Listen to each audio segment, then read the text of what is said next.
Hello, everybody, and welcome to another episode of General Geekery. I am Brian, and with me, as always, is JD. Hello. We have a special guest tonight. Troy McKie is joining us. Uh, Interestingly enough, we are not having Troy on to talk about Operation Longbow, and we're not having Troy on to talk about G.I. Joe, which seems very counterintuitive if you know Troy. So, uh, we will get to what we are going to talk about shortly, but JD wanted to kind of follow up on our last episode about the classified announcements because he seems to think the silhouetted figure is going to be a new character. Like like brand new. Like I don't know if it's brand new altogether, or brand new to the toy line, like for the toy line, or if it's a character that they mean has simply never gotten a toy before. But Figure before. I or I mean, and honestly, I would be extremely happy if it is a brand new character, because I love when GI Joe adds all new characters into the line. I'm always happy to see new blood on both sides of the conflict. And so if this is a brand new Joe who's also wearing a cowboy hat and carrying revolvers, I'm in for that. That would be awesome.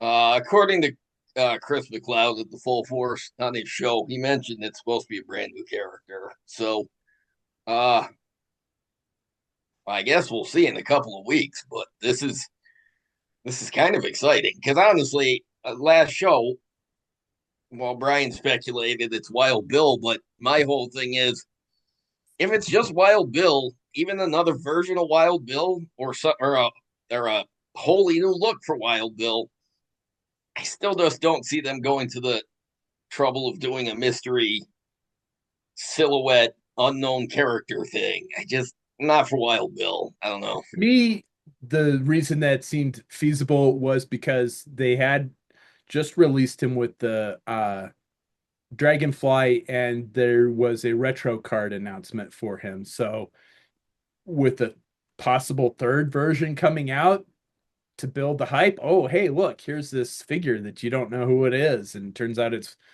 number three of Wild Bill in a short. I So, I did I've seen a lot of speculation about different versions of Wild Bill. Battlecore is a common one. I did see like an Arctic operations Wild Bill as an idea with the cape, and I'm like, well, that'd be one way for Hasbro to go with it. I I don't mean, see that. I see that it's like, like a poncho, um, like the men with no name from the Clint Eastwood movies always yeah, wore. that's what I'm thinking. That's what I'm thinking is it's a poncho. Like I said, who I want it to be is the ghoul from the Fallout TV series, but clearly Hasbro doesn't have the license for that, so that's not what's going to happen. But, and I think that would be cool to have a 6-inch scaled ghoul from Fallout. But anyway, what we were going to talk about tonight is something that we've talked a little bit about on the show. I've done a review with the new toys, and that is Mask. I think that is definitely one of the staple toys from the 80s uh, that has, I would say, more than a cult following. It doesn't quite rival G.I. Joe and Star Wars for that time frame, uh, but it was innovative for the time, and it's finally getting revisited through the loyal subjects. So we found the best mask expert that we know, and that's Troy McKie. That's my other brand after GI Joe. That's the other toy line that I collect. So yeah, I'm probably the right guy for that. Perfect. um, I I'm the outsider on this one. I was never fond of Mask, so I'm kind of a noob.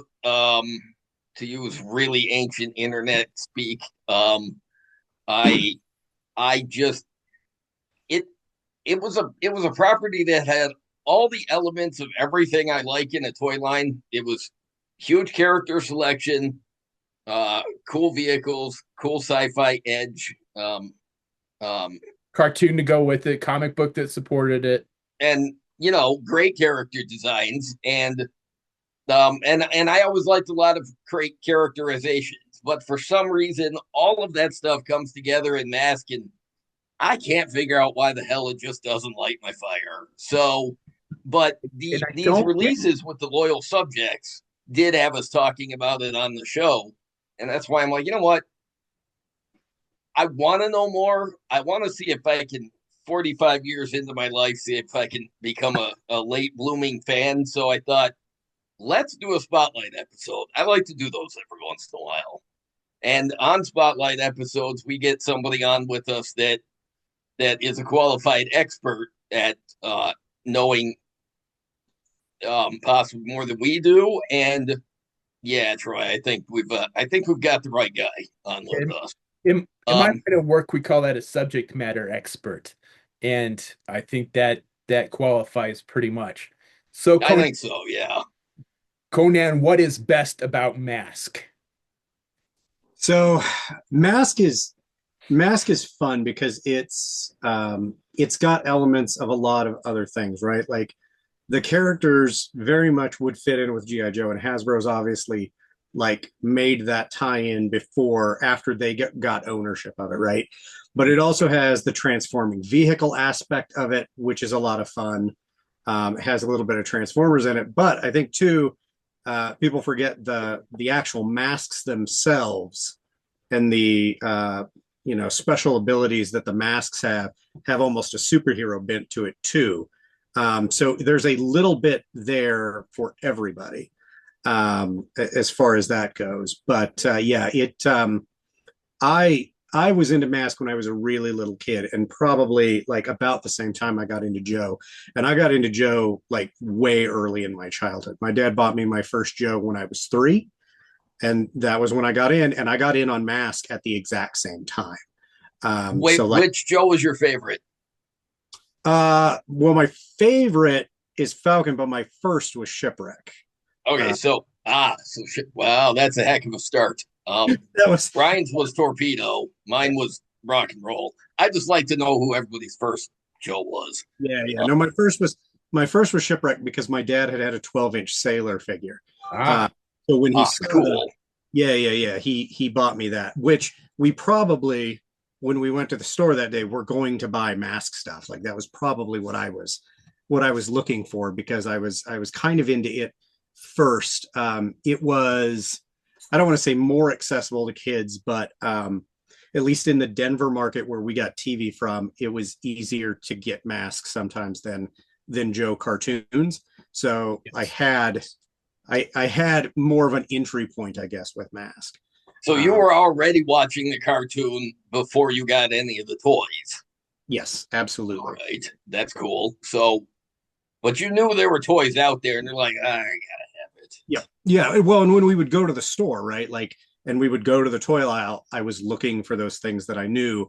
At least that's what my parents tell me because again, I was 3. I don't remember Sure. all of those details, but I started early. There were, as far back as I can remember, there were Mask and GI Joe toys. So. My very first toy memories that I don't need a picture to remind me of is playing with Flash, Snake Eyes, CoverGirl, and the Wolverine tank under the stairs in the vestibule of the house. So um, I I I clearly remember that, and I'm like, I don't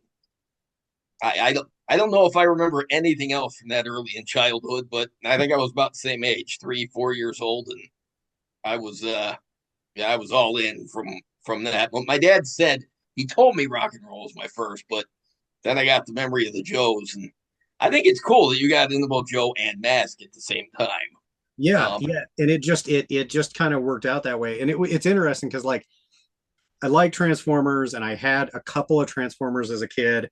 I had a couple of Thundercat vehicles and one Thundercat figure. I didn't have any Masters of the Universe stuff. Like I wasn't into that. I didn't apparently like the cartoon, but I gravitated more towards the kind of Joe-esque character pieces, I guess. So that makes sense. And then for JD, explain the factions then. So there are two primary factions in Mask, right? There's Mobile Armored Strike Command, which are the good guys, Mask, and then there's the Vicious Evil Network of Mayhem, which is Venom, right? And they're the bad guys. Um, and interestingly enough, Vicious Evil Network of Mayhem never appears in the cartoons. Yeah. Uh, that appears, Amazing acronym. and in the comic, there's also God, I hope I get this name right. The Peaceful Nations Alliance, which is like a stand-in for the UN. Ah, It's interesting because like in the cartoon and the comics, there are differences in that continuity. Mhm. And then there were mini comics, and there's a little bit of a difference in that continuity. And then there's UK comics, which have Ah, kind of like with G.I. Joe, had expanded continuity after the American comics went away, kind of like how Action Force had its own continuity versus G.I. Joe. okay. And the Mass comic here in the States, I want to say it was like a 4-part miniseries, and then there were maybe 7 monthly issues.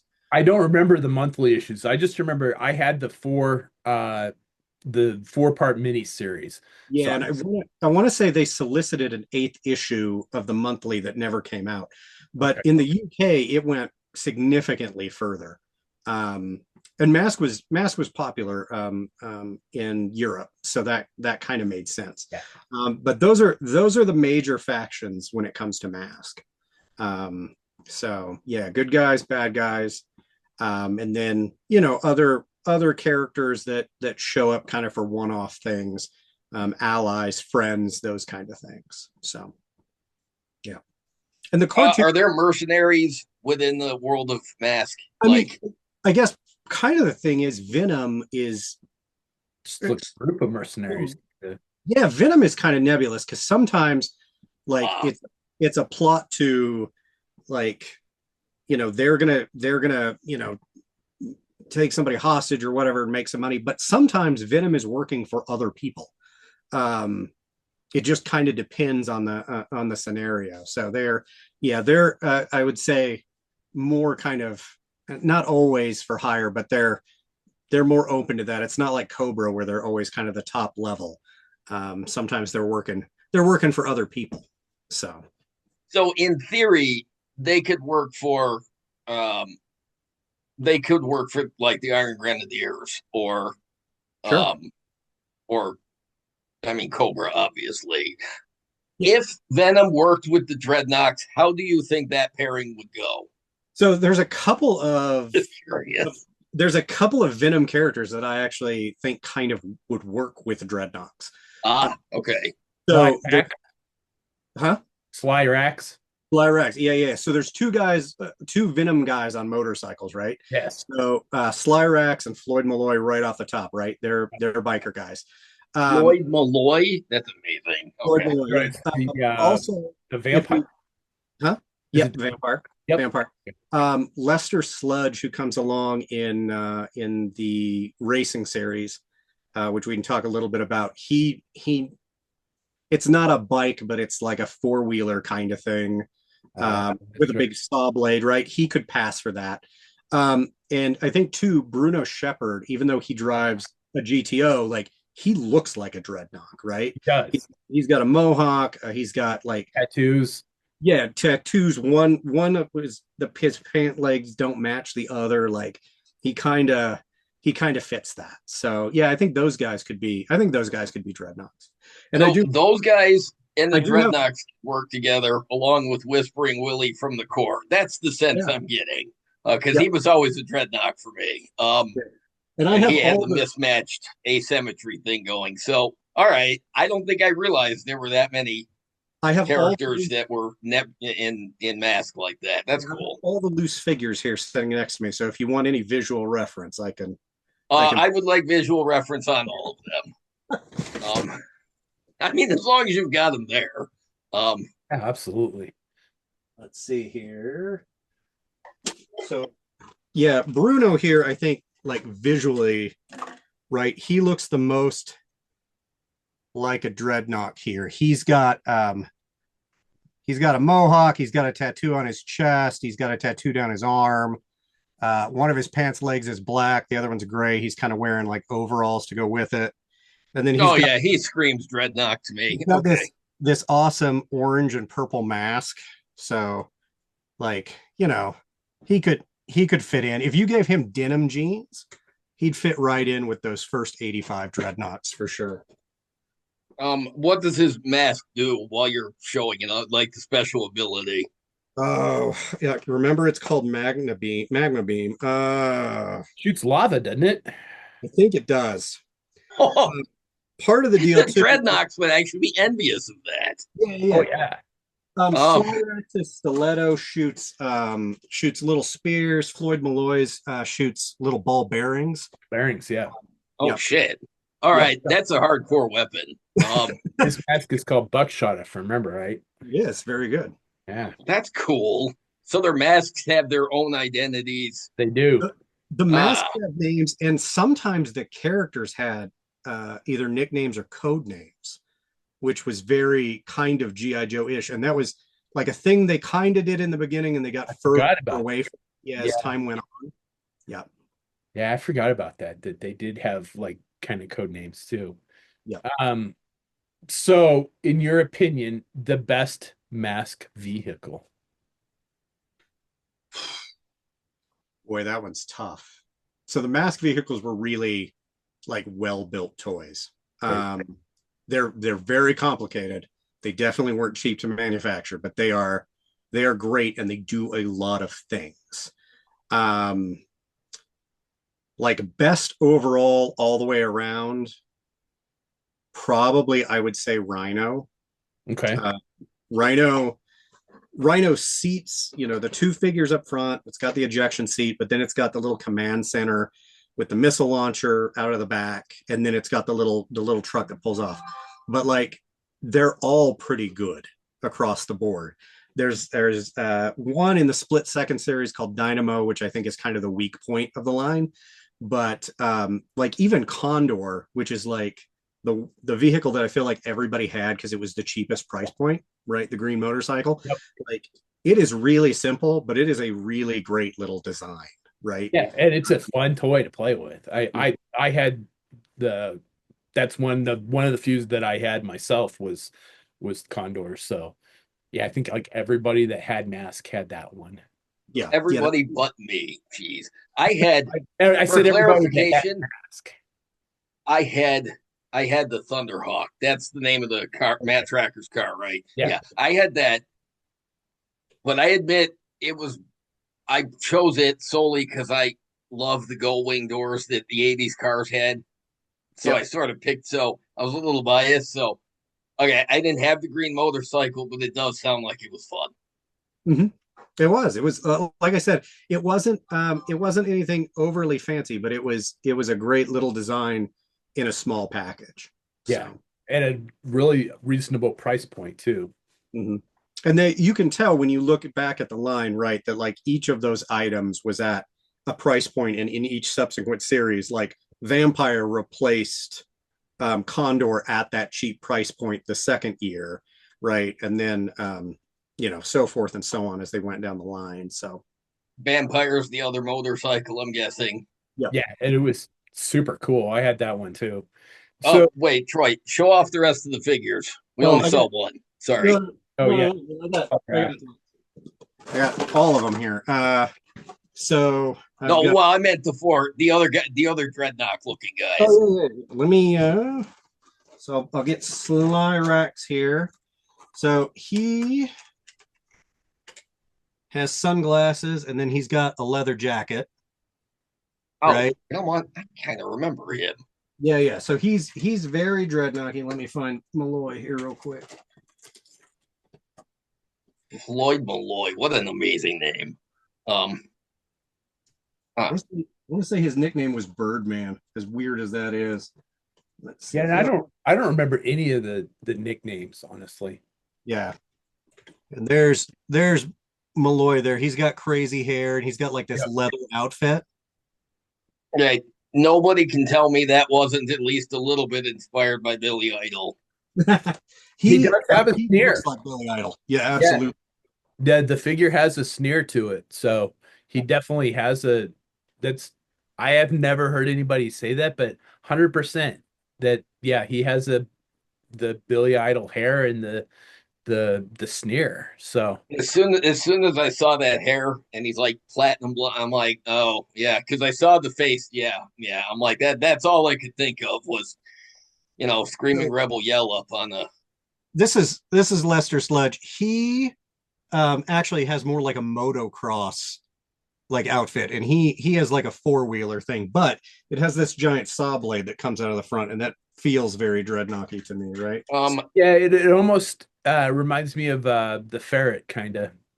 It is. It's like a ferret, but with a big front end on it. Yeah, yeah. All the time the Dreadnoks rode the ferrets in the cartoon, and you'd think they would have thought to retrofit to customize them to have, melee and weapons of destruction on them. But yeah, that definitely sounds like it's in their wheelhouse. So that Mhm. answers my question.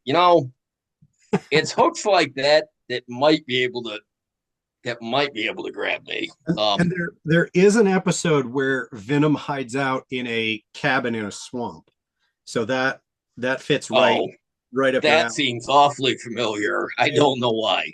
Well, and Um, let me just talk about the cartoon for a minute. So the mask cartoon, Did not age well. well, I don't know. I really dig the mask cartoon, Okay. and I learned a lot as a kid from the mask cartoon. What's interesting about the mask cartoon, and I'm talking about the original first two seasons in the original series. I am Okay. not talking about the racing series. The racing series was a 10 episode series that went along with the third series of toys. It is horrible. Uh, and you'll notice that like when you buy like the Mask DVD set, it doesn't come with the racing series. It's only the first two seasons. Okay. Brian, were you aware of the racing series? Not the cartoon, no, but yes, Ah, I'm aware of the toy line. And Trey, okay. The toys are great. Yeah, yeah, the cartoon not good for the racing yeah, series. I didn't remember. I don't think I ever saw the racing series. It's bad. It's really bad. Was it produced by the same people? It sounds like it was the jump from Sunbow or the drop from Sunbow down to Deke. They were both Deke. Well, that actually makes a whole lot of sense then. There you go. But what was interesting in the first two seasons of Mask is every episode was themed around something, and lots of times real world things. And I learned when I was a very small child about lots of things that I would not learn about until later in life because of the Mask cartoon. And I had this tape that my parents had recorded, and I still have it to this day, and it's labeled 6 whole hours of Mask. That's what my dad labeled it. And Nice. it's just there's only like 11 episodes on it, but I watched those like over and over and over again to where I could like quote the episodes. But it had like there was an episode about Captain Kidd and like where that monument is in Puerto Rico or wherever it is. There was an episode, like one of my favorite episodes is actually set in Paris, and it's got a piece about the Louvre, and in the Louvre on the backs of a bunch of the paintings there are pieces of a map, and it's a map that the French resistance put together during World War II, where the Germans had put bombs underneath the city, and then Venom is holding this, the city for ransom, or they're going to blow it up. Like it was stuff like that where I learned these, like, why would I have learned about the Louvre when I was a kid? And Right. there's That's elaborate. I and like there's that. and there's a running gag about um, the Casbah in that episode, Okay. and why would I have known as a small child what that was? But then when like I was in high school or college and they talked about that, I'm like, I know that point of reference. Like I have a vague idea what we're talking about here. Yeah. So Mask was interesting in that Nice. regard, at least the cartoon, because it dealt with a lot of like real world locations and things, um, which I find interesting. So anyway, I know not everybody loves that cartoon, but I will say I think it did some interesting things that other cartoons didn't. And not to say that every episode was like that, Yeah. but I a tried to lot. watch it recently, well, a couple years ago, I guess, and the few episodes that I watched, did not age well, and I was not able to continue. I was going to mention that the cartoons are available. As far as I know, I don't know how many. I think most, if not all of them, are available on YouTube Mhm. for Yep. free. And there's a kid character in there, Yes. comic relief. There's Matt's adopted son Scott and T-Bob, and that is not as serious, you know, for what a cartoon is. But Um, once you get past that part of it, there's some interesting stuff in some of those episodes.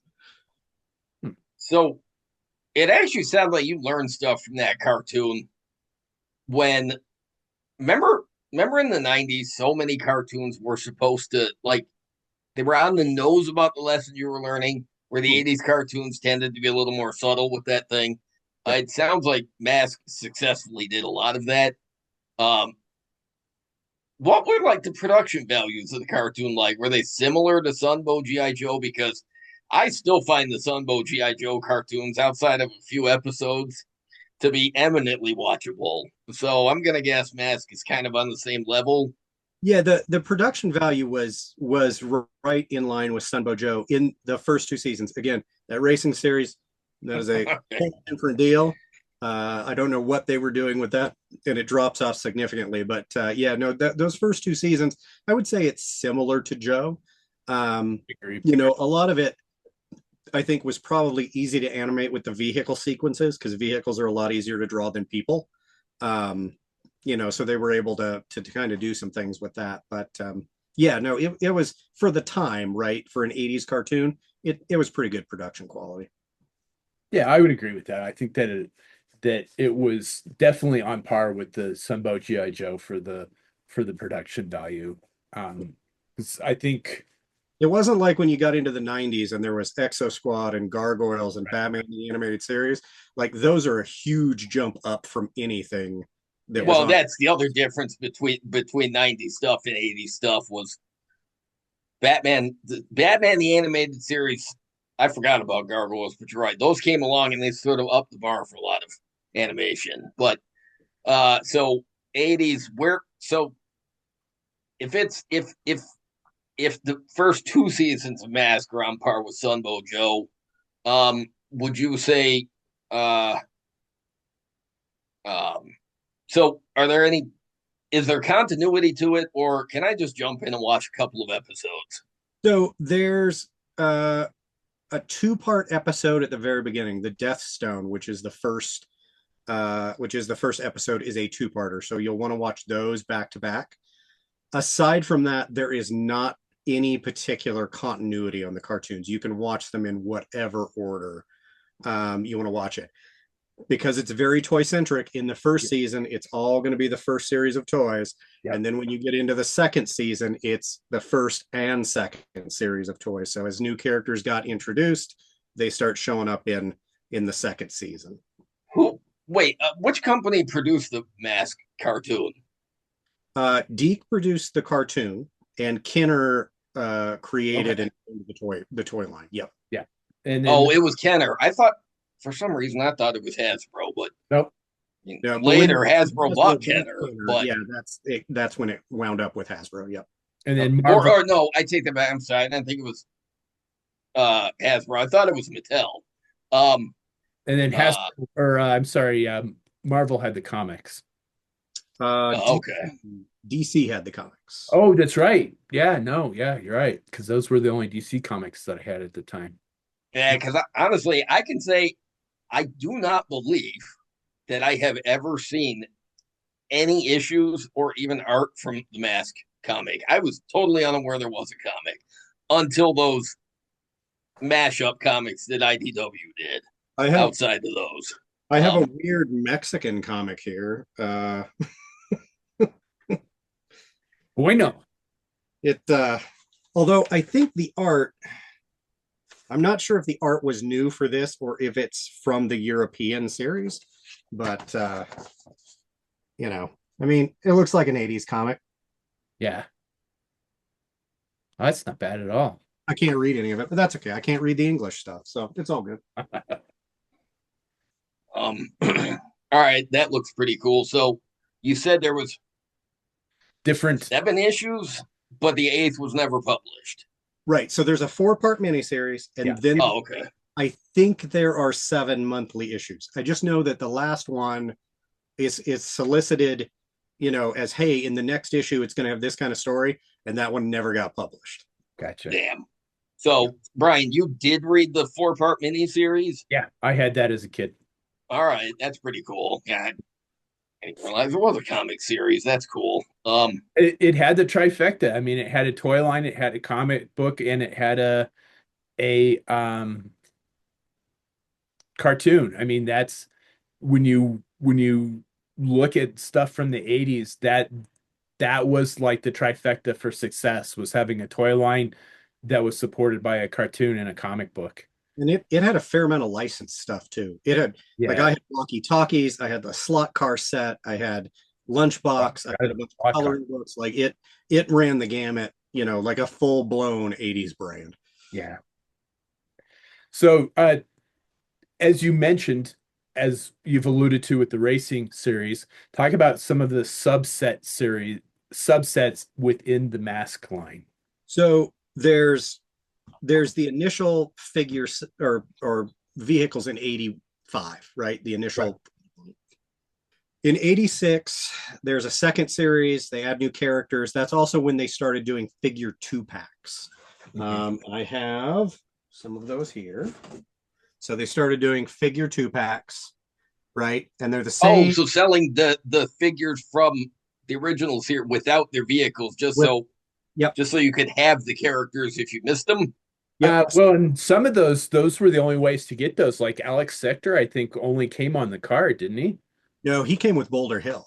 Oh, that's right. Yeah. So all the guys on the cards in the American 2-packs are all based on second series reissues, because they reissued all the guys from the first series in the second series with these larger helmets that have holes in them, and they did that as a choking hazard thing. So if a kid got it stuck in their throat, they'd be able to breathe still.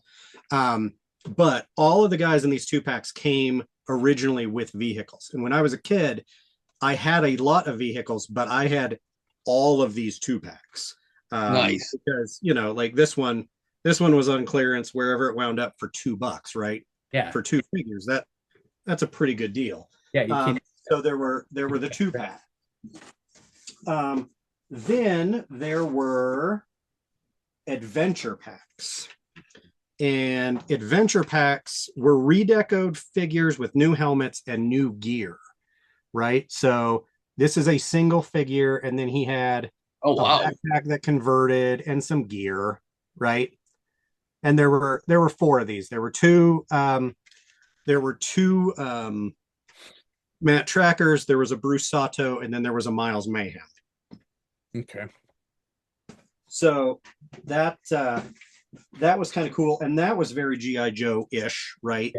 And they were themed, right? So there was a jungle one, the Bruce Sato one is Arctic themed.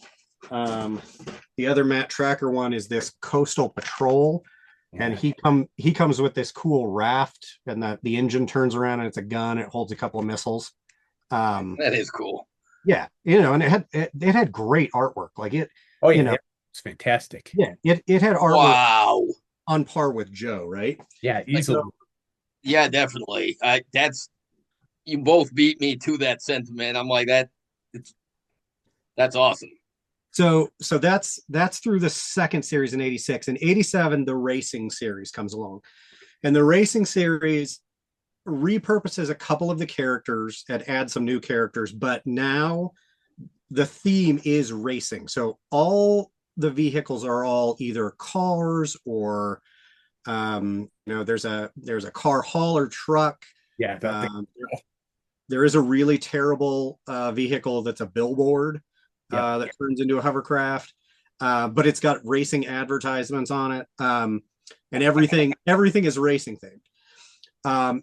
88, the year after that, we have Split Seconds, and the gimmick with Split Seconds is that all of the vehicles now break into 2 pieces, and you get a figure, and then you get a hologram figure that is the exact same figure molded in a whatever color that goes along, translucent clone. Ooh.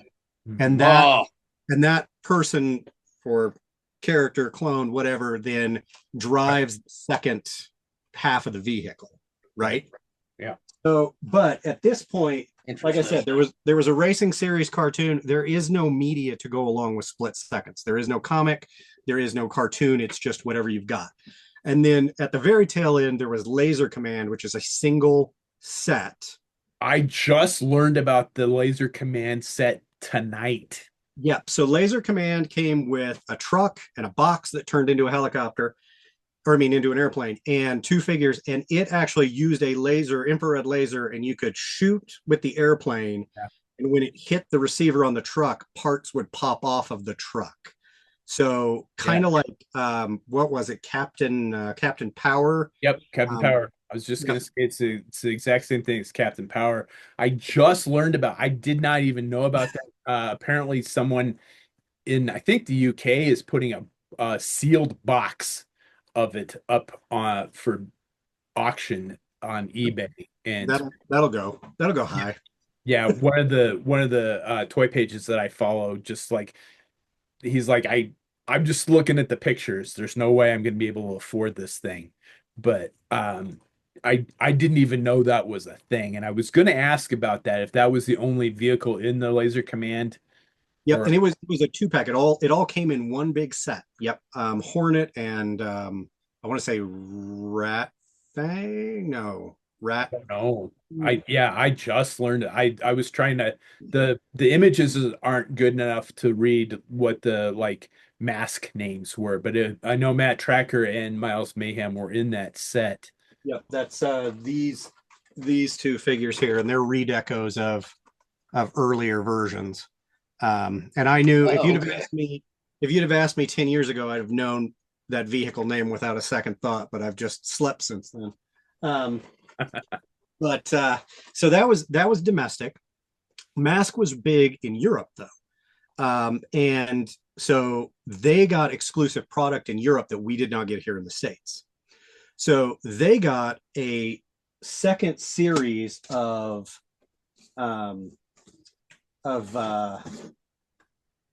two packs that are themed to the racing series. Oh, but they're unique decos, so they aren't the same as what came with the vehicles, and they're all these like crazy neon colors. Whoa, that's Battle Core Mask. Yeah, right. And it's got this same artwork on the back of all of them, but it's got these different than they looked here in the States. These are all second series figures that are redecoed. Okay. So those are really cool. Then that is cool. Got their own unique adventure packs that are different than what we got in the States. They're entirely new. And I've got a full set of those here. So like here's an Arctic Assault one with Calhoun Burns.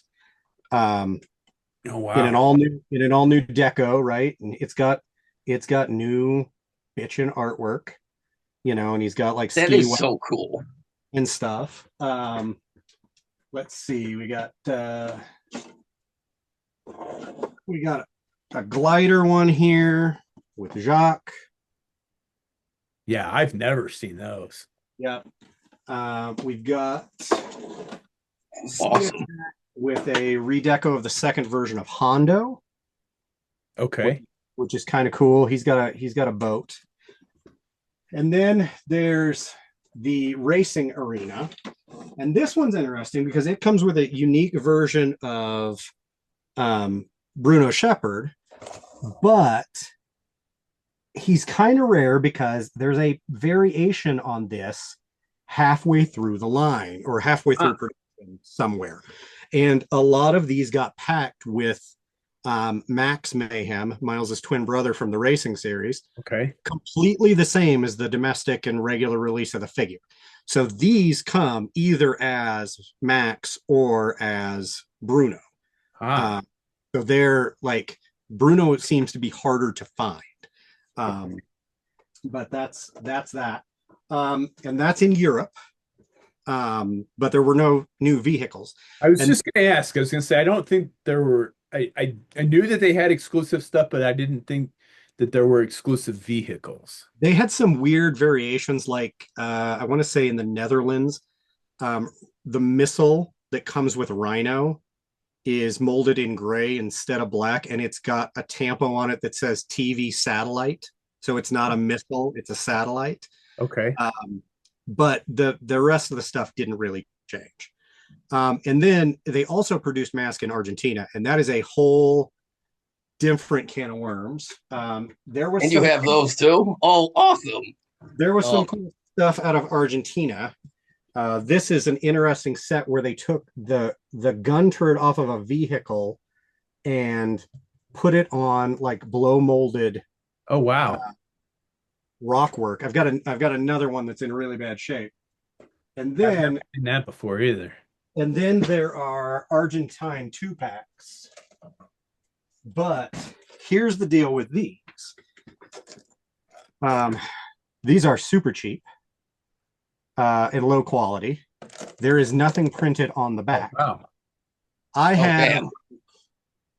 maybe a dozen of these. None of them match. Literally, whatever color of plastic was in the machine that day, that was the color of Mask figures they made that day.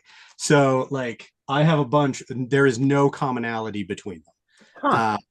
And they had like weird, remolds of the adventure packs and stuff too. But same thing, like nothing matches. So are they're reused molds Yep. from Kenner, just in Whatever colors. completely like Yep. completely random colors. So So there's absolutely no way to have one of everything. Like both of these guys are Ace Riker bodies, and maybe that's an Ace Riker head. I can't really tell. But like one of them's got Brad Turner's mask and it does have paint on it.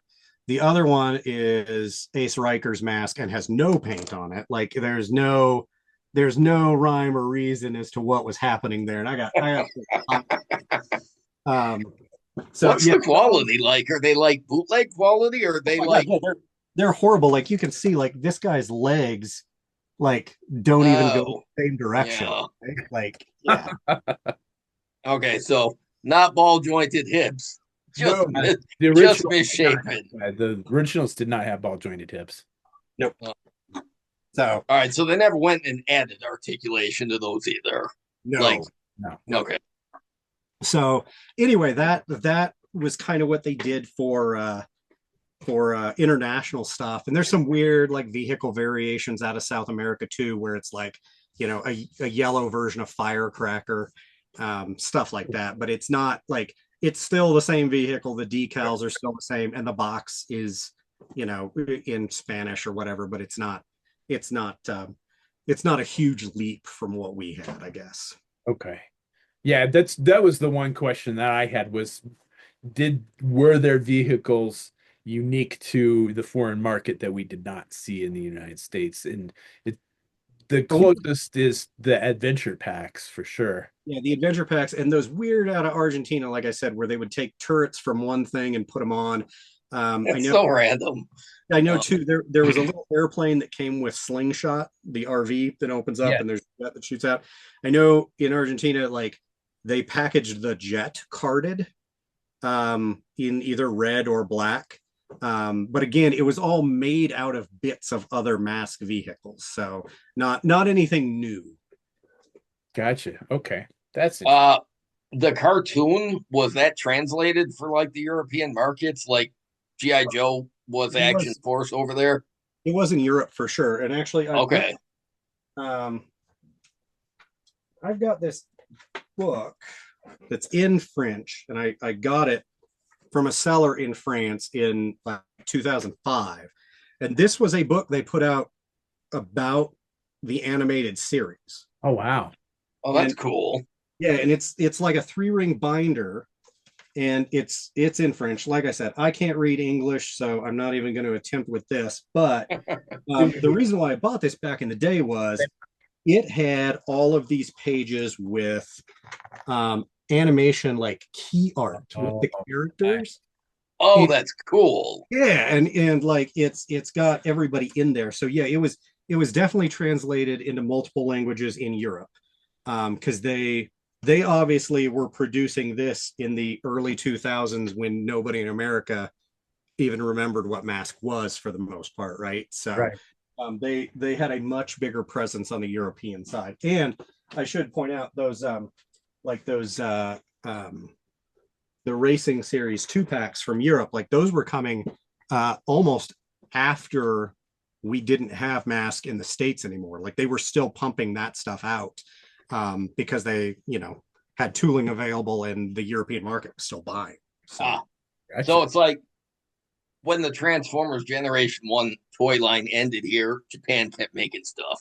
right. And they kept making their own cartoons and stuff. So a bit like that. So yeah, all right. So the world really did love Mask. I didn't realize it was now do you think without the advent of the internet, Mask would have stuck around as much as it has? Um, I think Mask is interesting because it's not like a top tier brand like GI Joe, Transformers, Masters of the Universe, right? It's not one of those ones that gets a lot of fanfare, but it is definitely like a step above other 80s toy lines. Like I think Mask has more staying power than Brave Star, right? Sure. Uh, Agree. I would or agree. yeah, or I mean, I like Centurions. I like the concept of Centurions, Yeah, but I like, love Centurions. there was a cartoon to go along with that, Yeah. but like the toy line only lasted like the 2 series and kind of Yeah. faded out. Mask lasted 4 years, which in the 80s, when a lot of toy lines would come and go within a year, Yeah. like Mask was very successful by the standards of the day. It's just eclipsed by those brands like G.I. Joe that went 12 years. That's so outside the norm Right. when it comes to toy lines, right? Like that is the aberration. Most toy lines one and done. So, Mask was successful by those um, by those measures. So I think it would have been, but probably, I mean, all things are bigger and better from the 80s because of the internet and keeping it around. I don't think I GI you know GI Joe the would be reason successful as it is without the internet, right? Yeah, I would yeah agree. I the reason I asked is because there's some brands that I did not have any memory of until like the internet, and then the internet taught me about some cartoons I'd never heard of. Look, I still don't know what Jason the Wheeled Warriors is, but it's only because of mentions on Facebook that I'm even aware that that ever existed. Sure. But Mask is one of those toy lines that I think, even though I didn't have a lot of it and I wasn't a fan, it was present enough in like the friends of mine had Mask. We played with GI Joe. We played, so but yeah, I think Mask is one of those that even without the internet, it's one that I would have remembered. Where, like you said, Brave Star, Yeah. And I I think I think Mask would have had that presence in Europe for sure. Like I said, because it okay, was big in Europe, they're like, especially in the early days of the internet when I was buying stuff off of eBay. Like things there were were cheap then. I bet. well, they were cheaper, and I was very fortunate because with Mask, I wound up buying all the hard to get expensive European stuff first. And Ah, then I only had to fill in common stuff later. The exact opposite of what I did with G.I. Joe, right? Where I started with the cheap stuff and then I broke the bank later. But like when you used to get online and look for Mask stuff in like 2004, 2005, 2006, half the sellers selling it were in Europe. Like there was a substantial Okay. portion in and Europe. Wow. it's funny you should say that, bring that up, because my next question was for the either novice collector like JD or the nostalgic collector that's like, man, I'd sure like to have those toys again. What is the secondary market like for these vehicles? For the So for it the for the line. sure. So first and second series stuff is going to be the most affordable.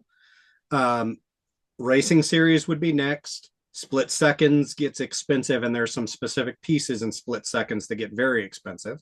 Laser Command is expensive, and European exclusive stuff is expensive. Um, Stuff from Argentina is expensive, but I don't.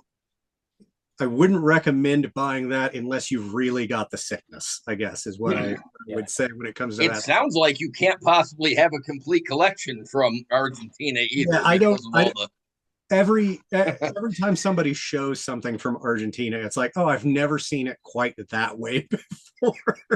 So yeah, it's different. But yeah, the first and second series stuff is gonna be the cheapest. And really the place to get in. If you want figures, I have a board of mask figures that I take to every toy show that I do, that people come and look at and then never buy. But I've got a fairly good selection. The other thing that's going to affect prices is obviously how complete things are. There's lots of mask That was figures my floating next around, question. yeah, Yeah, with no masks, right? Like that's a sure. very common thing. And on the vehicles, little parts, broken parts, and because there's all those spring-loaded components, even Yeah, a vehicle that looks really good might not function.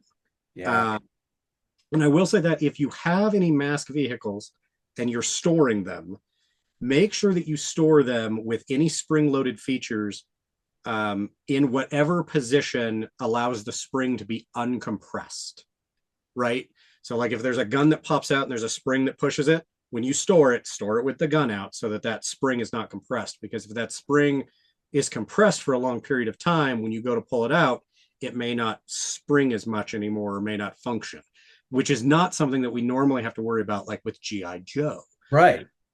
You know, So, so and that was one of the things that when I started collecting toys as an adult, that I started off with going back and getting GI Joe stuff. And I would get something incomplete vehicle cheap off of eBay and then just piece it together because every piece is available on eBay at some point in time and usually in a short amount of time you piece together just about any vehicle that you care to mention. And then when I started doing that with Star Wars stuff, I noticed that the aftermarket for the loose pieces was not there like it was for GI Joe. So what it is the loose piece market look like for Mask? it's not like with Joe. Uh, there are parts out there, and people sell parts all the time, but it is not as regular as it is with Joe. The other thing, I guess, that I should have mentioned is a lot of the mask vehicles have vac metal chrome parts, Ah, yes. and that rubs off sometimes. So that's another thing you have to be aware of. Like if you have to buy a new battering ram front end for Rhino, you're going to want one that's still in good shape, not one that all the chrome has worn off of, right? So Yeah. you got to be aware of that kind of stuff too. Little missiles, things like that. The nice thing about the mass vehicles is usually there's only like one or two pieces that can fall off. Okay. So there aren't as many parts. It's not like with like a Cobra Mamba or a Mud Fighter where there's a million missiles that you have to go find. But like there are some key pieces that if it's not there, yeah, it's going to be a pain in the ass. Gotcha. Yeah. So what is, in your opinion, what do you think from the American release? Let's just keep it local here. What is the grail piece for a collector, do you I think? think for a lot of people, it's Laser Command because it was the last thing in the line, and it was not like at retail, it was not a cheap item, right? Ah, okay. So it was expensive because it had lasers in it. It was, at the time, it was heavy technology. The Boulder Hill playset is probably a grail for some people because it's the biggest piece, Mhm. but it's also like not the hardest thing in the world to find. But it's Right. hard to find complete because it's got more parts. Sure. Uh, there are a couple of split second series vehicles that are hard to get. Skybolt and Wolf Beast are hard to get complete with their Wolf, guys. is that the Corvette? Yeah, yeah. It's the Harrier jet is Skybolt, and then Wolf Beast is the purple Corvette. I, Um, I never had that one. I never saw that one as a kid. That was one that the internet taught me about. And I'm like, holy shit, that thing looks amazing. I want one of those. yeah, And yeah, that's they're it's they're a it's like a really cool. Yeah, but like a split window 65 Corvette with like off-roading tires, something like that hits all of the things for me. Yeah. So yeah, but those Laser Command, a couple of the Split Seconds, and Boulder Hill are probably the high end pieces that people, would really like to get. I think Condor, like I said, everybody I talked to had Condor as a kid. It's like the entry point. That's Sure. probably the least difficult thing to find. And I still find, like, at toy shows when I was going back, there's a couple of variations I found on things that I was looking for. But like even last year, like you could still pick up Vampire at some toy shows for $15, right? Like not, That's not unreasonable. yeah, this is not a killer price. Other things significantly more, but like there's an entry point. Yes. Yeah. I So was gonna mention they had one that was I was kind of compared it to the battle wagon because it had a motorized function, and that was the volcano. Mm-hmm. And was ooh, that the only motorized one that Yes, that's the only motorized one. And it's of, if you were to say the second series stuff, because it came out in '86, it's probably the most expensive of the '86 stuff. Um, maybe an argument to be made about Boulder Hill, but sure. because it has that mechanism, again, sometimes you find them and that mechanism doesn't work, and people don't want it if the mechanism doesn't work, right? So there is like an extra layer with that one. That's the only one that I can think of that was motorized. That's yeah, I wasn't 100% sure on that one. So a, a lot of this was spring-loaded stuff. How easy are they to fix for someone like JD or myself who is a fairly accomplished customizer? How repairable are these? If you're fairly mechanically inclined and you're used to customizing, they can be fixed. You can take them apart. You can swap parts. I took a Rhino apart not long ago because I needed to get some pieces out of one and put into another. It is doable. They are complex, some of them. Rhino was kind of a pain in the ass. Um, I also took apart a oh, my brain just went. Vanessa's little Nissan. The Manta. Manta. Yeah. So before Ramen Toys made their Great White, I was trying to build a shark. Okay. And I took a part of Manta to get like the spring housings and pieces out of it to Okay. make it, the back wings do that thing. And that was like, uh, they were, I don't know what the name for that type of spring is, but it's a spring made to go around instead of push Oh wow. in a straight line. So like I wasn't even familiar with that kind of spring, right? When I took that thing apart. So it is doable, but take pictures as you take it apart, put things into Ziploc bags as you get like a step done. So you know that those screws or those things go with that step, right? Mhm. But it is doable, but there's not like a guide online about how to take all of these apart. There are some on YouTube, and there's probably more now than there used to be. But yeah, it can be done, but you should be confident in your abilities before you start taking one apart. you mentioned if you're mechanically inclined and that stopped you. I'm like, shit. Customize, like I could customize changes or I could fix it so it wasn't broken anymore, but I don't know that I could fix it so it still functioned. It would just wouldn't be Right. broken And anymore. that's the thing. It's how do I get it back together and make sure that it's still like popping in the right place or doing Right. this thing I need it to do. Yeah. Yeah. Yeah. So I think This that's morning, a really good segue into because you mentioned the ramen toys. So let's talk about uh third party stuff for a minute. So ramen was kind of the first one to dip their toes in on the third party stuff, or was there stuff before that? So there are other like fan based third party things that came before, Okay. um, but not at mass retail. Like you had to know somebody on a message board to buy them, or somebody had to put one on eBay. Um, and I've got like, so this is something I got online. Somebody 3D printed this, and this is an unproduced vehicle that was supposed to be part of the Split Second series, right? Okay. This thing popped open and guys could sit in here and the guns popped out, and then this middle part came apart and there was a rocket launcher. There was also like there was a car lift that also was unproduced in that series that people have made. And I have somebody had cast the figures that were supposed to go with that. Oh, nice. I have these customs I bought online.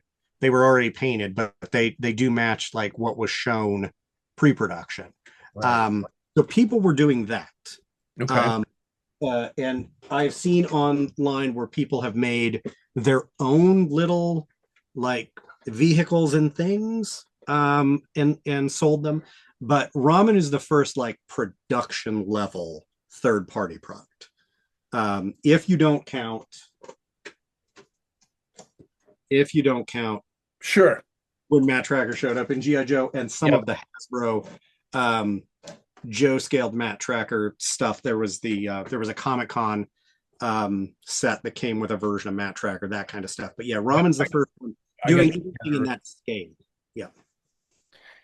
So all right, that does cover something. You did mention like you had 3D printed unproduced stuff. I was going to ask towards later in the conversation, how much is there that's unproduced? Because you said there were figures that were supposed to go with the set. So are there like, is it like an extension on the line that just didn't see production, or did stuff just get cut along the way? So the general understanding is that the two vehicles in those two figures were supposed to be during the Split Seconds line, but what's interesting is they're not Split Seconds figures. When they were like shown in whatever Kenner catalog or whatever they had at Toy Fair, wherever those images originally came from, and I don't remember that off the top of my head, those guys are just pictured with those vehicles. There's not a clone to go with them. There's not anything else. And they're kind of racing themed. So then you're like, were they really supposed to be Split Seconds? Were they really supposed to be like the end of the racing line? Right. So there's some ambiguity about that.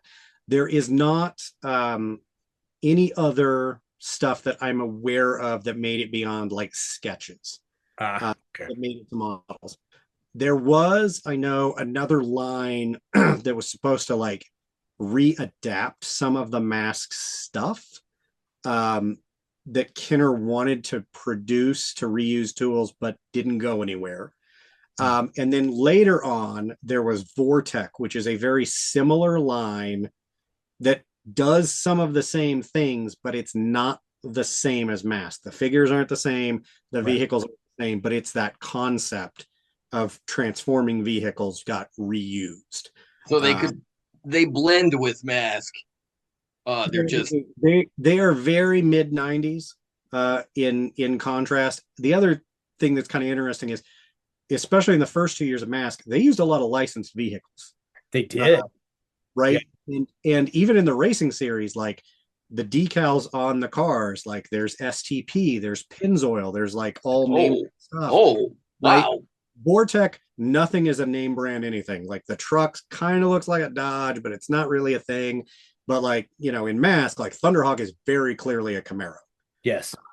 Jackhammer is very clearly a Bronco, right? Like there's okay, that's cool. Yeah. Question. There was a Lamborghini Countach. There was a Corvette. I'm just trying to think of the big ones throughout. The Jeep for Gator was a CJ. Yep. Gosh, I'm just it trying. was a big Kenworth, I mean, it's the GTO Yep. that we mentioned, and I don't remember the name of the vehicle. The GTO was it's Stinger. That's Bruno's. Stinger. Bruno Shepard's. Yep. Yeah, Stinger. Thank you. Gosh, what was the other one I wanted to throw out there really quick, and I don't remember. But yeah, there was a lot of those were licensed vehicles. So that is an interesting point that I really hadn't thought of, because you just don't see that very much. Yeah. And I believe that those original designs, if I remember correctly, I don't remember if it was AMT models or some model company was a division of Kenner at the time, and that's where they were pulling Ah, like body shapes from. They were modifying that, but they were pulling like the initial body shapes from that. Oh, that's So cool. So Hurricane was a 57 Chevy. that was the one I was looking Yeah, for. yeah. Like Hurricane. that's one of the iconic, kind of Yeah. look, oh, that's the one that I saw the picture of, and I said, ah, shit. If my son sees that, he's actually gonna love that because he loves he loves like 50s cars, especially the Bel Air and the there's another and I'm like, look, I never knew much about cars. I still don't, but I know more than I used to. But the number of cars I can pick out from the 50s now, I'm like, what a strange turn my trivia knowledge has taken. Motorsports and all kinds of crazy things. But so Boulder Hill is in my imagination. I've got the idea of a place set in my head that had a gas station. Is Yes. that what I'm thinking of? Yep. Yep. Yep. Okay. The Boulder So Hill gas station was their headquarters, Mask headquarters, and it's a gas station playset with a mountain on the side of it, and the garage piece kind of goes into the mountain. And then when you transform it, there's an armored piece that comes out on the front. The front of the gas station comes down, the gas pumps turn into guns, and then the top of the mountain rolls off and a turret pops out the top. Yeah. So, you know what? The gas pumps transforming into guns seems like a strange safety hazard, but never mind that. They were laser guns, so I mean, it's Well, there a you go. That's little not safer. flammable. Yeah. it was very laser heavy. Yeah, yeah. The cartoon was very much like Joe in that it was laser heavy. Yes.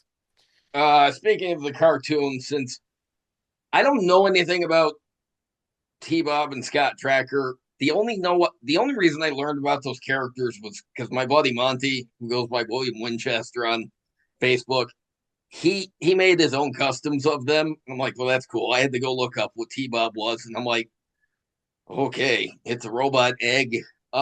If you were to rank it in terms of sidekick character that's annoying, like say Wheelie or Snarf, who honestly Snarf's a good reason for me not to watch Thundercats cartoon. I can't stand it. Or like a cool like Herbie, where he's actually a cool, interesting robot and not annoying. So, uh, how do I describe T Bob here? Or like Johnny Five. Chicken. He was chicken. Well, there's some Johnny Five bits in there because he is like a robot and he turns into like a motorbike for Scott to ride. Oh, Uh, that's cool. Oh, I didn't realize he transformed. I thought he was just yeah, and the a toy's horrible, but he looks cool in the cartoon. Um, toy's horrible. yeah, the toy is crap. The toy like is really bad, and the Scott figure only has 5 points of articulation. He doesn't even move as well as the other Mask figures. Um, but I guess the thing with T-Bob is like T-Bob should in theory be really useful, right? And there are some episodes of the cartoon where he is useful. Yeah. Because in the cartoon he has like a launcher built into his head where like the top slides off and he's got a launcher inside. And after you see that episode, you're like, why are they not using that more often? Because that's like really great. But the cycle is always the same. Scott wants to tag along. T-Bob's afraid to tag along.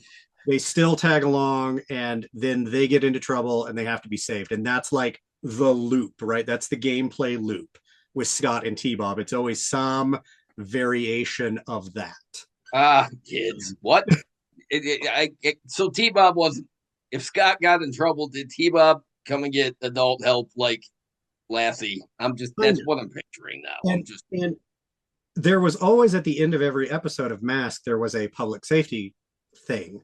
And lots of times it involved T-Bob getting blown up or electrocuted or something because he was a robot and you could do those things to him that you couldn't do to a kid, right? Yeah. So, like there's one I seem to remember where he sticks like a fork in an outlet, right?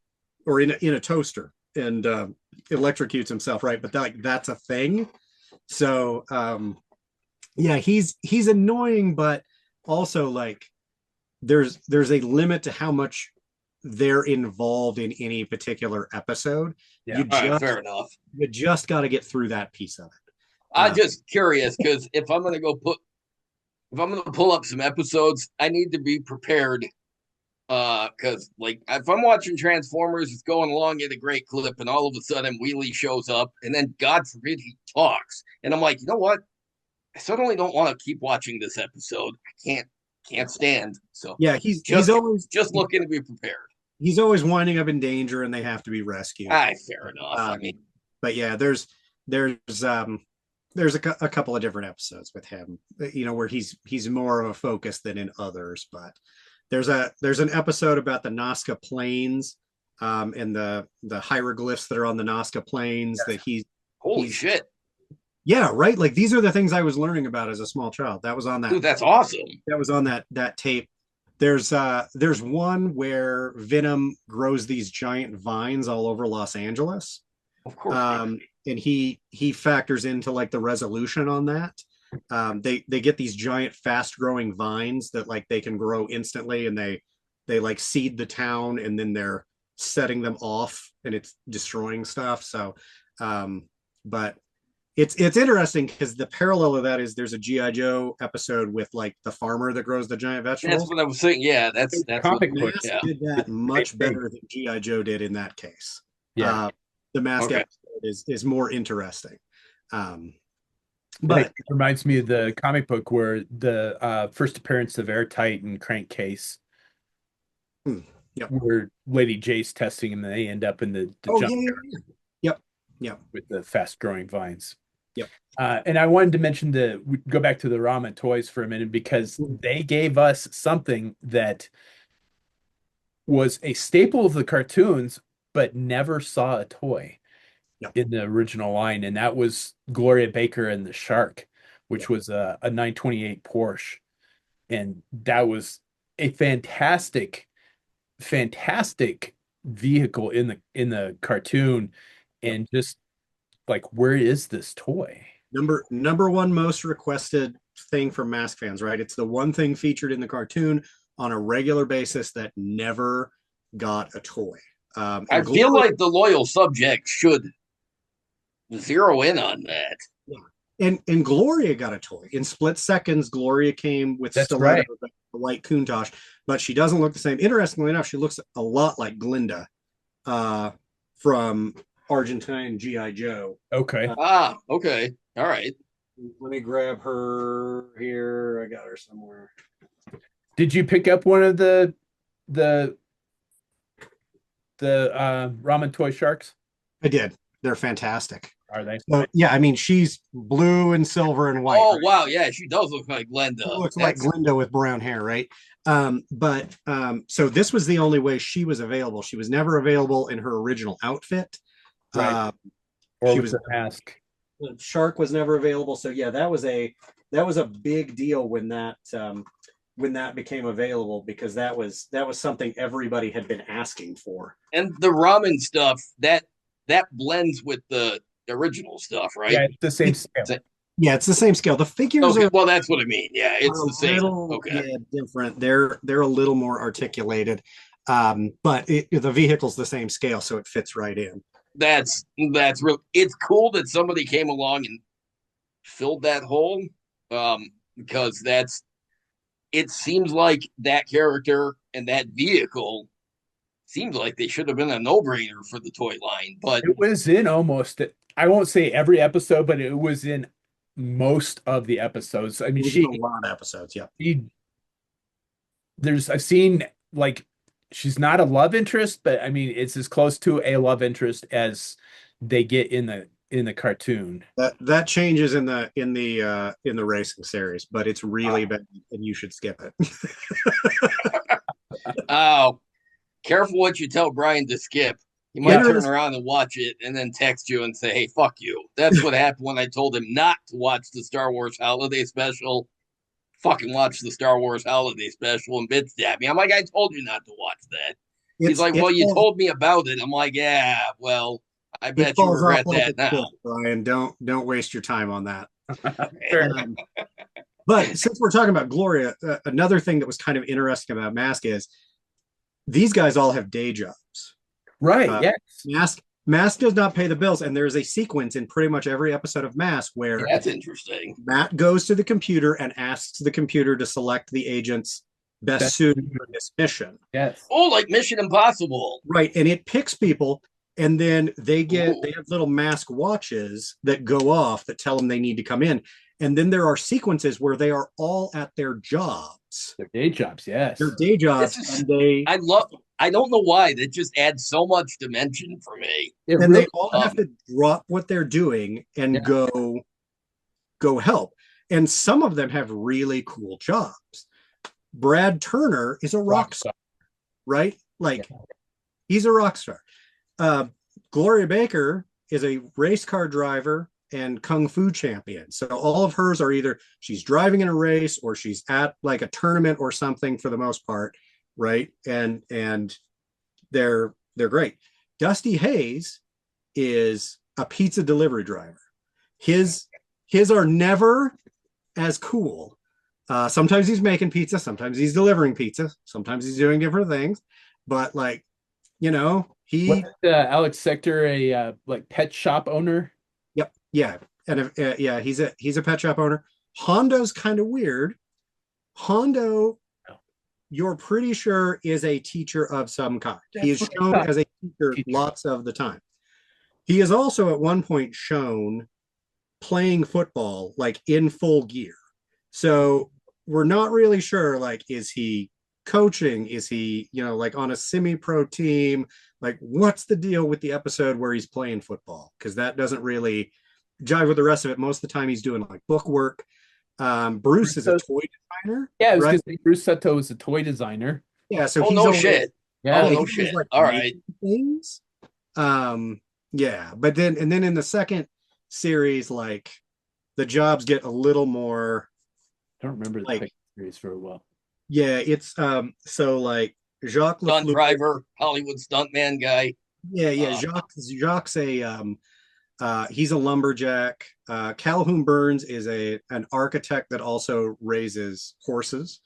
So sometimes he's doing like horse stuff, and he has kind of a southerny accent. Ace Riker works in a hardware store, like owns a hardware store. So there's some different stuff there, which is kind of interesting that they all have day jobs, and not. I don't know why, but that's super interesting to me. Like it just gives the dimensionality that I'm wondering to myself, if I had known about this kind of stuff, if I had ever actually tried to delve into Mask before, like early on in my, like when I was a kid, it may have had more appeal for me. Maybe I just didn't give it. And that's that superhero bit I was talking about at the beginning. They all have like secret identities because they all got day jobs. And then all of their masks have a different ability. They all do a different thing, right? So they're kind of like a super team, right? Like Yes. Brad's Hocus Pocus creates This is cool. holograms. Matt's got a bunch of different masks that do a bunch of different things. Honda's got Blaster, it shoots things. Bruce has Lifter, it can lift things up. Alex has Jackrabbit, it allows him to fly. There's Buddy Hawks has Penetrator, and it lets him walk through walls. Like it lets him phase through materials, right? So it's like Shadow it's Cat. kind of like an X-Men piece to it, Yeah. if you look at it. So Yeah. All right. There's just so much to it for such a simple. Not even as simple. I mean, the toys were complex. The world building was complex. It was nothing about this was simple. It was a very interesting and very unique toy line. Yeah. It really was like they took all the things that they knew kids liked and put them into one thing, but it wasn't just haphazardly thrown together. Like they thought about the characters and what they wanted it to be. And I think it was at the time they saw the success, Kenner saw the success that Hasbro had with G.I. Joe, and how extensive that was with characters, with story, with all of that. And I think they said, we'd really like to get in on some of that too. And they tried to build a competitor brand. Honestly, it sounds like they were on their way to, like, I mean, I understand. It's apparent to me why it's had staying power. It's also apparent to me that if I'd known about the world building, I would have been in earlier. So yeah, okay, I'm gonna give this whole thing a chance because And I and much I, like G.I. Joe, better not late than never. yeah, much like G.I. Joe, not every episode of the cartoon's a winner. There's duds in everything. Right. But yeah, I think, you know, given if you were to watch 10 episodes of Mask, I think, you know, at random, you'd probably wind up pretty well out of that first two seasons. You know, there'd be some interesting stuff in there. So Okay, okay, I'm Uh, gonna give so, this a chance. so again, going back to the third party stuff, the loyal subject stuff has obviously come out. Have you picked up any of the loyal subject I stuff? have not actually picked up any of the loyal subject stuff. Partially, I wanted to see how it was going to go over before I invested a lot of money. I'm at a point right now where my vintage Mask collection is complete. My vintage Joe collection is complete. I was gonna ask you about that. Yeah, yeah, yeah. And I have become a lot pickier about um, what I'm going to buy. I also started this toy company, and I have to put a lot of money into that, Yeah. even beyond, you know, what we crowdfund. So, you know, my attention and my dollars, I guess, are taken other places. And I think the thing with the loyal subject stuff is, whereas with Ramen they were giving me something with Great White, that's what they call shark, Sure. that was different that I had been looking for. None of the stuff with loyal subjects is outside enough of what I already have that I was like, oh, I gotta have that. Like, yeah, they made Rhino and it looks cool, but I already have vintage Rhino in that same scale. Sure. You know, do I need to rush out and buy another one right now? And I didn't pull the trigger on that. Fair Um, enough. I was and that's just not to curious. say that they didn't make good choices on that. That's just kind of where I'm at in my collecting, right? Yeah. So Yeah. And Well, yeah, that's because even what I was curious about because I did pick up the vehicles and I do see a lot of people complaining about the QC stuff and quite honestly for in my opinion it's all the problems that these vehicles have are all the problems that the original vehicles had. You know, hmm. it's I I don't think the tanks are on upside down on the Rhino. And yes, the smokestack doesn't stay up on the right side, and the spring isn't very strong in the Thunderhawk. And but I'm like, I had the Thunderhawk as a kid, and I don't remember that spring being very strong anyway. And it's like, Yeah. I'm not. And those are such complex toys when we Yeah, talk about like making a figure or something. There are so many parts to that. And I don't even begin to know, like, getting into springs and like, you know, what you should be choosing for that, or what's stronger or what's good enough. Like, that's a whole nother level of mechanical engineering that's beyond my level for it, right? You know, so but uh there are a lot of experts on the internet that have a lot of, correct opinions. So there are a lot of that's experts in all things. So yeah, yes. I have not picked that stuff up. I do know I've seen people talking about QC stuff, but I can't speak to that myself. sure, no. And I Yeah. I was gonna kind of try to avoid that talking about the QC stuff. I just kind of was curious if you had it and what I'm your opinion was. I'm I really glad that they've brought back Mask. Yes. Um, and I'd be interested to see how they adapt some of the later stuff as they move through the line.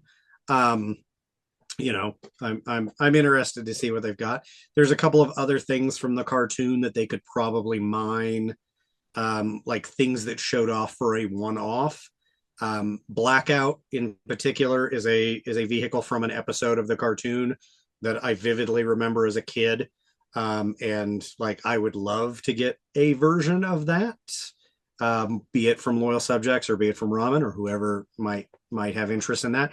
But that's also pretty niche because that only appears in one episode. It doesn't come with a driver, and I don't remember it's that one probably at just all. me So and 200 people that care. So yeah. What was the vehicle? so it's like a floating black uh car, and it's the gimmick with the episode is that this Japanese scientist had designed it to move power from one place to another, and it has two big arms that come out, and Venom steals it, and rather than using it, to store and transfer power, they're using it to drain power and then try and ransom that off. But Well, it what can, else are you going to do when you're a supervillain? You got to have, yeah, it's you, it's interesting because Cobra's always on like the world domination kick, and that seems like a lot of work. I'm and just, Venom very much uh is usually in it for money. Like there is almost always like they're trying to get paid. Yeah. They're holding something for ransom, they're threatening the world, whatever it is, but there's always like we're gonna get paid out of it is the end goal. Uh, favorite mask piece for you for Ooh, that's tough. That is really tough because there is a lot of really good mask stuff.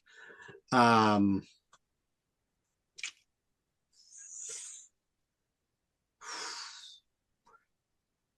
I didn't think I was going to have to think that hard about it. hard hitting questions here, yeah, General we asked Geeker. tough I questions. guess So here's the thing: as much of a cop out as this is, I really love those figure 2 packs, and I don't know if it's the nostalgia piece okay. because it's not like figure 2 packs are unique to mask or this is something really special on the mask side. When Right. I see those though on those card backs, I love the way that looks, and the branding matches the vehicles. Like the vehicles look great box too, but Yeah. there's something about seeing those carded 2 packs that take me back to when I was a kid looking for those on the peg, right? So I don't know that means that's the best thing, but that is definitely the thing that kind of sets me off. It's your, well, it sounds like it doesn't have to be the best. It sounds like it's your favorite because of all the, I mean, look, with G.I. Joe, didn't we all sit there and stare at the back of the package, stare at the vehicle boxes for the art? And the art that I've seen just out of the items you held up to the camera, you're right. It's very on the same level as the art on the G.I. Joe boxes that um, Hector Garrido did. And they very much set a tone and give you a starting point for an adventure in that art. And Yeah. well, kid does love that. Yeah. So yeah, I love that. I love the 2 packs. I love the adventure packs. The vehicles are amazing too, and I could probably him and haw about that. But yeah, Who's your favorite character? um, Brad's pretty cool. His side job is that he's a rock star. Rock Like, Star. Yeah, yes. and the figure always has those aviator sunglasses on. His uniform's garish. It's yellow and pink. And he's his uniform is probably not the coolest, but like, to think that when he gets done, he gets to go back to the tour bus. Like that's a pretty good gig. Although Matt is independently wealthy, Right. like Bruce Wayne, Uh, that's not bad either. I'm gonna say that seems like nice work if you can get it. Yeah. Yeah. Yeah. And I don't think they ever really like touched on any more of like a backstory of like how he got independently wealthy. So it's interesting in some of the continuities, he's a scientist. And like there's an episode of the cartoon that references his father, but then there's a break in the comic continuity where he had an older brother that was killed and Mayhem was responsible for that. The older brother and Miles created the stuff, but then there's a different continuity where it's Matt and Mayhem created the masks and Right. stuff. And that's one of those fuzzy parts where it's kind of choose your own adventure. You got to pick which of these. you like better. But he was definitely in some kind of like heavy tech industry, manufacturing stuff.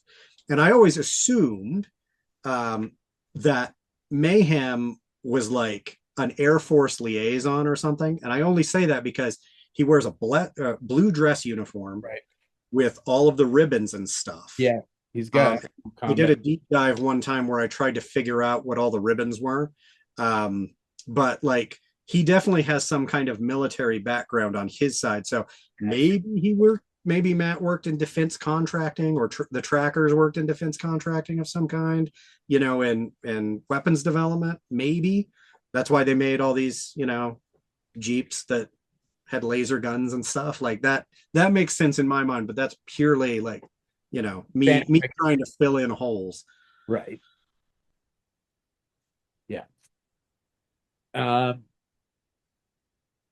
let's see. I'm trying to think if I think we've touched on just about everything that we were going to talk about tonight. Um, is uh, if you have to pick a least favorite character, and is it different from if you had a least favorite when you were a kid? Um, Least favorite. There's a couple of figures in the racing series where they are just not particularly great figures. Lester, who I showed before, is not a great figure. Ali Bombay, uh, Yeah. the figure is weirdly shiny when none of the other mask figures were. And as a kid, I had that figure. And I just always remember thinking, like, this does not seem quite the same as the other mask figures. Yeah. Stuff like Like, that. Yeah. yeah, and it was like he's weird and he's bright and shiny in a way that the others aren't. And there was just like It this. can take you out of it. Like it can sort of Yeah. Yeah, like yeah, sully that whole thing for you. It just puts you off, and it's like, no. And you don't know, yeah, especially as a kid. yeah. And admittedly, like I said, that he's from the racing series. That cartoon's terrible. So there's nothing helping him on that side of things, and he doesn't appear anywhere else. But that figure, I just always remember that as a kid, him being so shiny. Uh, we kind of one of the things that I always talk about when I review toys is playability, the box, and then customizability. Do people customize these Yep. vehicles? Ooh, that's a good question. Yeah, people customize masks. Lots of repaints or redecos. That's very popular. There are some custom things that people have done. I have a custom Gloria Baker somewhere here, which I'm not seeing. I might have put her in a different box that I had a buddy cast up for me in the original colors rather than in the split seconds colors. Mhm. So people do some customizing with that. I think with the advent of 3D printers, people are doing some different things, right? That's kind of opened up a whole new world of you can do some new stuff. But yeah, there is some customizing, but it's usually redecos. One of the things I like with some mass customs that I've seen is when they take a vehicle and they repaint it for another faction. So when they take a mask vehicle and repaint it for Venom or vice versa, like I always kind of find that fun. But that was very much a thing that happened with GI Joe, right? With Tiger Force, with Patrol, Tiger Force. Yeah. Night Force, yeah. So even with the Dreadnought, like Air Assault set, right, where the Skyhawk got redecoed, I kind of like seeing that occasionally. I don't need it all the time, but every once in a while when I see that, that's really, kind of cool.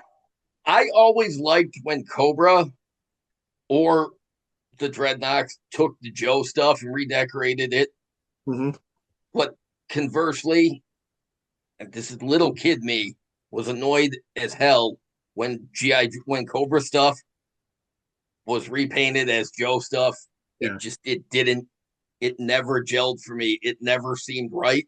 It was perfectly in line with, you know, because the Joe stuff, either they were stolen Joe vehicles like the Python Conquest, or there was some serious industrial espionage going there. And Cobra's like, you know what?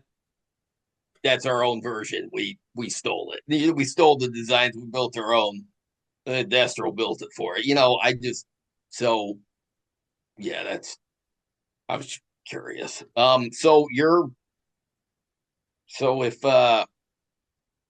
you were to design a mask vehicle, like when you were a kid, did you ever make up your own characters or vehicles? Did you ever imagine them? Absolutely. Absolutely. And all of my friends, yeah, we all All did, right, that's we cool. did that with everything. We did that with Joe. We did it with Mask. We did it with X-Men. If we were whatever we were into that year, we were making our own characters. All right, yeah, that's all. You I have always had to my own make characters. I if always you had. if Yeah. if one of the third party companies came to you tomorrow and said, "Give us an idea for the next mask vehicle," what would that look like for you? Um, well, Ooh, I guess we'd have to have a conversation about were we gonna keep this like in continuity in the 80s, or were we doing something modern? Let's Um, keep it in continuity for the 80s. yeah, in continuity for the 80s. Um, I um, I think I'd like to do something with a van. Um, Volcano was cool, but it sat up real high. Yeah.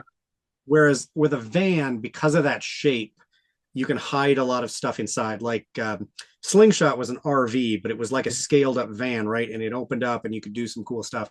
That shape, I think, lends itself to doing some interesting things, but there's no shortage of like cool sports cars from the 80s that you could adapt.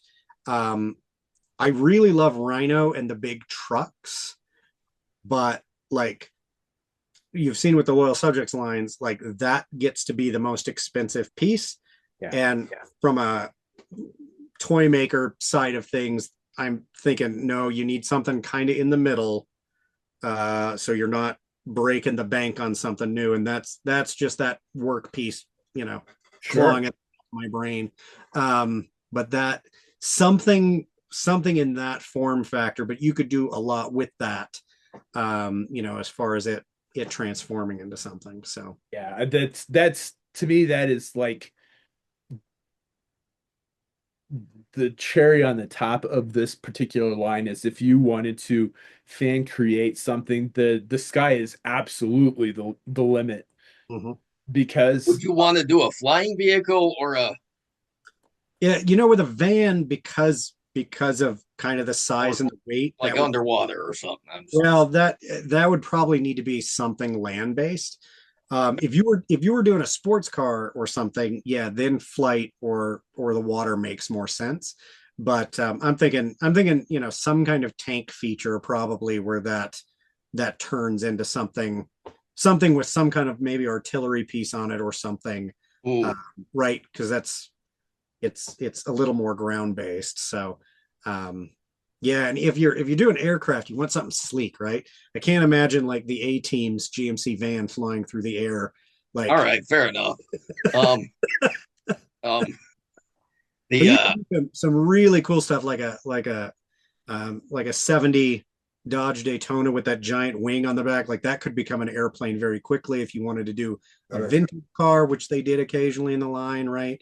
When Yeah, my friends and I were doing it, it was in kind of the late 90s. So we, would create things out of like, the Viper was brand new at the time, BMW Z3 was new at the time, right? So, and those were both little like two-seaters, right? So yeah, you could do some different things with those.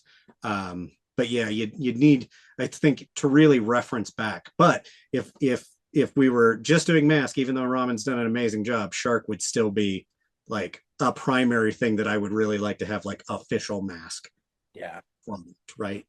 sure, absolutely. All right, JT, do you got anything else? I don't think so. I was trying to think of more hard hitting questions, like you know, wait, are there ninjas in Mask? Just curious, because I think there's. Uh, Think so. no, there's not like traditional ninjas in Mask. Gloria does Oh, you said she's a martial arts champion, right? yeah, Like, but not okay, that, interestingly enough, doesn't really play in very often in the episodes. She's not doing a lot of like ninja. Martial arts. Yeah. Um, So she's not their equivalent of Snake Eyes. no, Um, no. no, I was just curious because in the 80s, it seemed like most every toy line had a ninja. Like I don't remember jack shit about the Rambo cartoon or that toy line. I just remember I saw pictures of Rambo running around with then there was a ninja, and I'm like, well, if a ninja couldn't get me into a toy line, that toy line probably didn't have a lot of hope. Yeah, remember though, Kenner still had Chuck Norris Karate Commandos on the horizon. They were going to get their ninja fill. Yeah. They didn't. I don't even remember what that is, and I'm not a Chuck Norris fan, so Yeah, I think I did. I got his I don't know if I Corvette knew right about here. that. Actually, that's a great segue. Here's a Chuck Norris Corvette with a ninja in there. But this is Oh, sweet. this is the Karate Corvette, also made by Kenner. Interestingly, Karate Corvette, nice. it has all of these bits that pop out. This is kind of like a giant mask vehicle. That's yeah. I was just thinking because when you slid that thing out, I was wondering if it Yeah, flew this or thing comes something. out and you could put a guy on here and then you could flip them off like and they'd fly off. It had Like blades that came catapult out. style, nice. Yeah. Um, But it's kind of like a giant mask vehicle. So that could not have been a cheap toy to produce. Because Chuck Norris and the Karate Commandos, it sounds like it had a niche audience. I mean, it did. We talked about those toy lines that only made it 1 year. Yeah. there we go. Okay. So it made it 1 year. There were some second series figures that didn't get made, which interestingly enough wound up the bodies reused as bad guys in the Terminator 2 line, also at Kenner. Because at Kenner, anytime they made a thing, even if it didn't get produced, they still had it lying around and they were gonna find a place to use stuff. The Demolition Man toy line is made out of a bunch of New Adventure of He-Man figures. Kenner reused stuff a lot. Retro Blasting did a video that chronicled every reuse of the Batcave that Kenner made in other Kenner toy lines, including other Batman lines. So, yeah, Kenner, if they could reuse it, they would. Hello, Gamorrean Guard, made into Friar Tuck in the Robin Hood line. Which is kind of weird that Mask didn't get reused like that. It's kind of the outlier there, that those parts, because they were a different scale, they never got reused with anything else because those figures were smaller to accommodate the vehicles because it was really a vehicle driven line. Yeah. And I think that's for most of the people these days, if they're not going to pick up the new stuff or collect the vintage stuff, that's the biggest ask that I see is a 1/18th scale mask line. I mean, that especially, and when they put Matt Tracker in the 25th anniversary line, everybody just went crazy. They're like, are we going to see vehicles? Are we going to see more figures? And that was it. I was surprised when the figure subscription service didn't do some kind of approximation of Miles Mayhem, because that was they had that General Mayhem and that Worms figure that had the blue. That if they'd done it in blue, they could have made a Miles Mayhem type, and I was surprised that they didn't. Yeah, I was really bummed that we didn't get a Mayhem somewhere to go along with Matt, because even if you were only going to get two characters, like those were the two, yeah, the primary bad guy, right? Like those were the two you wanted, and we got Matt, and then we got other versions of Matt, but we never got Miles, and that was always kind of, I felt like a spot, an empty spot there. It was a strange choice because I bought Matt Tracker because I was like, well, I mean, I didn't have any particular desire to see more Mask, but I expected that we would. Mm-hmm. And then when even the club didn't do any, I'm like, strange. I don't know if it was an oversight or something that they just like, let's make Matt Tracker and it's a one-off in the 25th line, and it just seems like an odd choice if that was the beginning and the end of their plan for reintroducing Mask. Is just odd. Yeah. And I know that Mask went through a number of like development cycles where they would develop a thing and then they'd cancel it and it didn't move on, right? There was like a Unit E comic that they sold at New York Comic Con that had a Mask concept in it that went nowhere. And then there was the Revolution, I want to say was the name of that kind of from IDW, and Mask was featured. We did get a figure in a Comic Con set with that, but it was a different version of Matt. Yes. So they were like constantly going back to Mask and saying, well, this is a really good concept because it's transforming vehicles and guys, and we should do this. But it was like they could never settle on anything or commit to it or put the investment behind it. And it would just die and go into another development cycle and die and go into another development cycle and die and never really moved on. Yeah. It does seem like a property that does, I mean, it's obviously got a huge following, but it does seem like it should be closer to like the pop culture zeitgeist or even like on the pop culture radar. But for some reason, it's not. Like it isn't, like you don't see merchandise for it anymore. Like at mall clothing stores, like there's no t-shirts, there's no any of it. I don't see it out in the world. Yeah, there's no licensing push behind it. Really, Loyal Subjects is the first real licensee on Mask. And it seems just like a weird oversight. Like it seems like one of those properties that somebody along the way should have wanted to take a stab at or whatever. And the thing that I think I still a bit surprised never happened was a like a live action movie. Mm-hmm. Yeah, especially during the mid 2000s when everything from the 80s was hot and they were trying to adapt everything they could. Yeah, you would have thought Mask was right kind of on that bubble where that should have been something that got picked up, but yeah, it just didn't. It didn't. And it, like I said, it was definitely a step above all those 1 year toy lines, but it came out after GI Joe and Transformers, came out just before Ninja Turtles, right. And it is in kind of a weird place in the late 80s, and those brands from that time period, even when they're successful, don't seem to have the same the same cultural awareness. I think because there was, after those lines, GI Joe, Transformers, Master of the Universe, Star Wars were all so big. Yeah, toy companies were putting out lots of action figure lines to try and get a piece of that. Yeah. And it became, the market had a lot of competition for those dollars. And even though Mask was very successful, there were a lot of other toy lines on the shelf at that same time competing for time and space and money. What do you think the future of Mask is? Honestly, I think it's probably more reissue stuff from Loyal Subjects. I think Hasbro very much is interested in being an intellectual property company first and foremost. And Mask is right at the right level where there's enough interest in it that they can license it out to other people and not do the development in-house and let somebody else take those risks. And I think that's where Mask is going to live. And again, Mask is in a weird middle place.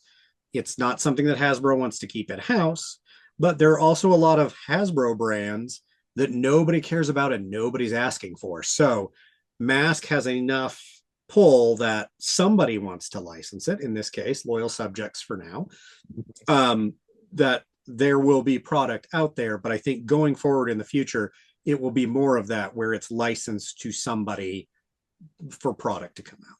Yeah, I don't see it being, unfortunately, I would agree with that. I don't see it being a mass produced by Hasbro to the point where it's, I want to say, affordable for more people. Yeah, if Walmart's not buying, right, tens of thousands of units Yes. Hasbro's not messing with it. Yeah. Yeah. And I don't see it getting back to that point, unfortunately. Well, and I think all of those brands, eventually will age out unless they develop it into something new. Those evergreen brands that they talk about. And I know that Hasbro on a lot of their prior like earnings statements and stuff has always listed Mask as an emerging brand, which for them, like there's a certain category for that, like how much they're willing to invest. Like Sure. somewhere on the back end, there's an accountant somewhere, and when they put it in that category, it means it gets this kind of treatment. Right. But Mask is in a much better spot than a lot of its contemporaries. Um, you know, Visionaries and Air Raiders, both out of 87. Yeah. Nobody talks about those. No. Sky Commanders, which was actually made by Kenner and about the same size as Mask figures. Nobody talks about them, right? So Mask is in a spot where it's still relevant, but there's just a lot of competition out there for stuff, and it's not something they're going to be putting on toy shelves at retail anytime soon. I would agree with that. All right. I think that's about all we got for this particular episode. Yeah. Troy, thanks for joining us. It's Yeah. Thanks, dude. Thanks for having me. this This is was something excellent. we've been talking about doing for a couple of years, honestly. Yeah. And what really prompted it was those loyal subjects figures coming out, because I'm like, you know what? I want to get further into this, and I want to talk about it more on the show. And boy, did we really pick the right guy to have on Yeah, the show. I could talk about Thank math you. almost as long as I could talk about GI Joe. So, but yeah, thanks for having me on, guys. This was fun. Absolutely. Yeah, it was Thanks fun. for joining. Thanks. So, as always, please do that fun social media stuff. Like, share, subscribe, comment below. Let us know what your favorite Mask vehicle was, what you'd like to see in the future for right now, loyal subjects. And thanks for watching. Thanks, everybody.